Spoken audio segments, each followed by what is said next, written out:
लेकिन पाकी बहू तो सिर्फ मेरी ही सुनेगी और मेरे ही आदेशों का पालन भी करेगी।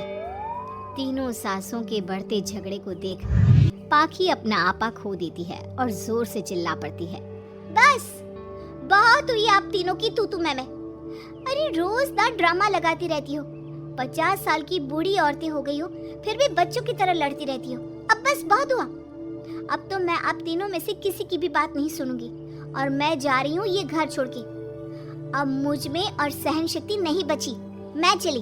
अब लड़ो झगड़ो, एक दूसरे को मारो पीटो नोचो, जो करना है करो। पाखी अपना सूटकेस लेकर घर से बाहर निकलने लगती है।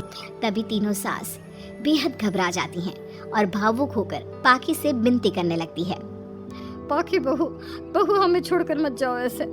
अरे हम तुम्हारे बिना मर जाएंगे। इतने कम समय में ही तुम हम सबकी जीने की वजह बन चुकी हो। माफ कर दो हमें बेटा। हाँ पाकी बहू, हम आइंदा से कभी नहीं लड़ेंगे और हंसी खुशी मिलकर बात करते रहेंगे, वादा करते हैं।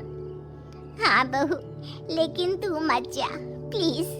ये घर तेरे बिना सुना सुना हो जाएगा। हम तीनों सासों की एक ही तो बहू है, लेकिन हम अपनी एक बहू को बेटी की तरह प्यार देंगे, उसके साथ सहेलियों की तरह रहेंगे।